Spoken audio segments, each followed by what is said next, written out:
Thank you very much again.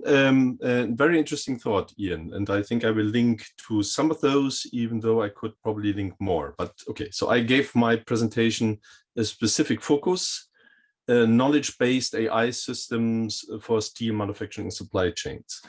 So let me, so what I want to do in this 15 minutes, which I have, is to give a vision of where I want to go within Sustain and a bit broader. And then also speak about some initial results which we have obtained over the past 2 years. So let me start with the team with whom I'm working. So besides myself, Kiyoshi Kao, also simply known as QC, is the RA on the Sustain project, and he brings to the project via his education around the world a very deep knowledge of semantic technologies within an industrial sector, which plays a huge role. Sadir Beden is an ICASE PhD student together with Tata Steel, who works on a specific question around the cold rolling mill and how the semantic technologies which we are aiming for can be applied there. This all is embedded into a bigger group which we recently formed, which we called Industrial Cyber-Physical Systems Research Group. So it's cyber-physical systems, so the integration of sensors, actuators with networking and computing, but within an industrial setting. This group is led by myself, but then also by Cinzia Gianetti, who is part of the Materials Made Smarter grant, and I think she will be speaking later this afternoon and give her views as well. So the very general vision which we use, which I want to kind of point out, is Industry 5.0, and that also links to what Ian said at the very end. So you probably all remember the keywords Industry 1.0, which was the mechanization, which happened 150, 200 years ago around water power and steam power. Then Industry 2.0, mass production, assembly lines, electricity, that fell under that umbrella. Industry 3.0 is usually called when computers and automation comes into play. And then, of course, the keyword for the past years is Industry 4.0, where cyber-physical systems are the key asset which enable that. So in addition to computing and automation, you have sensing, you have actuating, you have a lot of data which those sensors are producing, which you try to integrate into your manufacturing processes. But there is now Industry 4.0, and I'm highlighting here something from a policy document published by the EU at the beginning of this year, which tries to put the human again in the center of those processes. Yeah, so, and I'm just reading out one sentence there. Industry 5.0 recognizes the power of industry to achieve societal goals beyond jobs and growth, to become a resilient provider of prosperity by making production respect the boundary of our planet and placing the well-being of industry workers at the center of the production process. And I think we can all agree that this is really, really important in current times. So of course one can discuss what status should Industry 5.0 as a term have. I see this more as a refocusing of Industry 4.0 to somehow put the human firmly into the center of what we are doing. So I don't think that we have achieved Industry 4.0 so elements have been, but we are not there yet. But somehow this is a kind of rebalancing and refocusing and making aware of that the human is actually and society it's the important part of everything which we are doing. So okay, so we have this kind of focus. We want to achieve this brilliant world of automation and Industry 4.0, but with the human in the focus. So what are the key enablers to achieve that? And of course, these are data analytics. Let me just remind you the different steps which we have there. So initially we had looking at the past with descriptive and diagnostic analytics, simply asking the what and the why based on historical data. We are currently at predictive analytics, where we simply ask, okay, based on the current data and historical data combined with algorithms, etc., what is the likely future outcome of the current situation? So it's a kind of short view into the future, kind of predicting what will be happening next. But the kind of goal, the ultimative goal in this process is prescriptive analytics, not just being able to see what the what the likely outcome of our current processes are, but then also to get recommendation. So to be able to make decisions beyond just saying that something is failing, which influence business processes, etc. Now, in order to achieve that, we need some form of artificial intelligence which is able to capture and use human knowledge as well. Yeah, so this, of course, making those decisions need to be integrated and also understood by humans. So that leads me to the next point. And now I'm applying this all in the context of steel.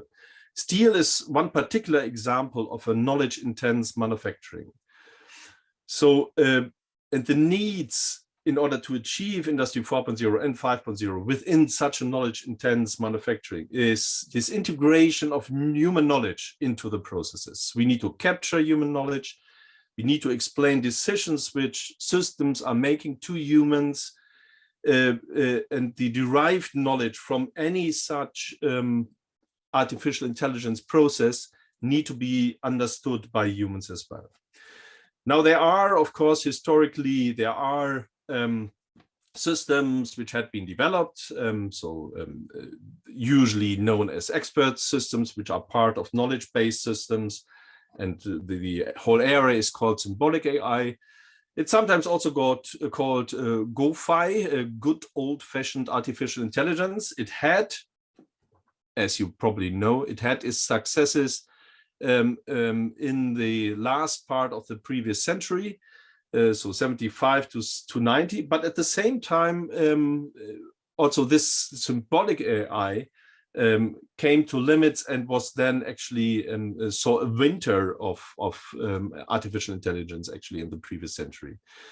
At that time, the statistical methods, statistical AI around machine learning, neural networks, and deep learning, as we now know it, were born and really shown their big successes. Yeah,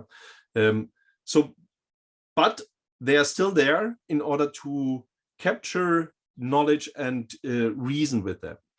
So, and there are now recently there is this term of neural symbolic computing, which is, and I'm here citing, so the effective construction of rich computational cognitive models that demands the combination of sound symbolic reasoning, so symbolic AI, and efficient machine learning model. So the call is that we need a combination of both, this effective, highly effective machine learning approaches, together with a symbolic AI approach where we have rules which are human understandable. And this is, for example, so there's a growing community of very influential computer scientists who are proposing this as the future direction. For example, Valiant, who has been a Turing Award winner in theoretical computer science, is one of the proposers of this direction. Okay, so that is kind of the setup. Now I want to use the last few minutes in order to show two results which we have achieved, which go in this direction. And this will be simply two publications which have been which came out in recently. Yeah. They were in development much longer. So one is this paper on knowledge-based systems for predictive maintenance, which aims, which provides a hybrid approach between statistical and symbolic AI. So it's exactly this area where we try to combine these two methods. And the goal is to use this for predictive maintenance. So here the statistical AI is coming from so-called chronicles. This is a very specific way of learning from data and representing it in a certain specific way, but it's going in the same direction. So CASPI is the first software which combines chronicle mining and ontology reasoning for Industry 4.0 maintenance. And we also made some, so it was developed by my RAQC in his PhD. So he brought this into the sustain group when he came, but we also applied similar methods now within Steel and see how they can be applicable there. Some techniques which are used there for those who are knowledgeable is, so this is around ontologies, where we simply have formal representations of knowledge which are computer readable.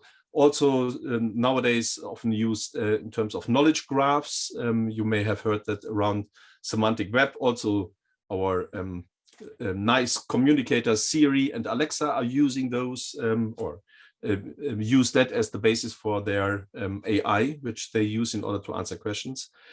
We use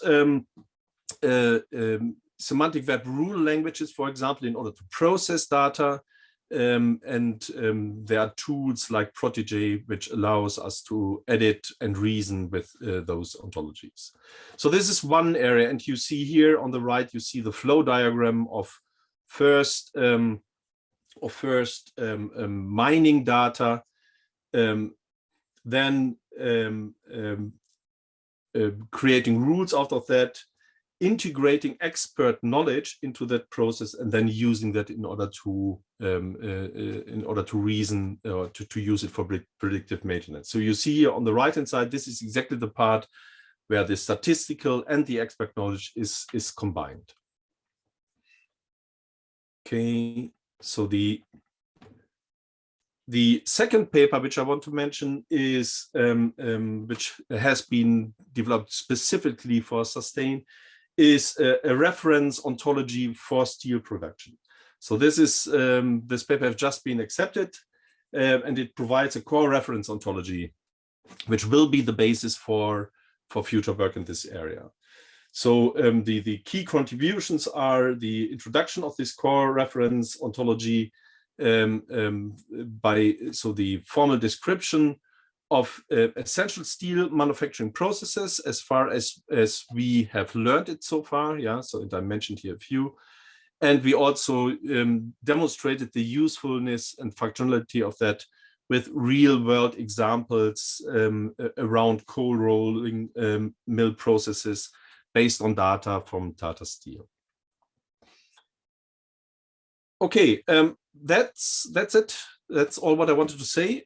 So we have a bit more work which is currently going on, which looks also as other machine learning processes being integrated in those semantic technologies. And I should also say that with another hat, but I haven't described it here. We are also looking in making use of, and that's now a completely different story, of blockchain technologies. And I'm just mentioning that because Ian mentioned the challenge of communicating or of data communication and integrity and sharing being a major problem around materials, and ontology and blockchain is one of the technologies which promises to help there. I just wanted to mention this. Okay, that's all. I stop here and hand over to Ian.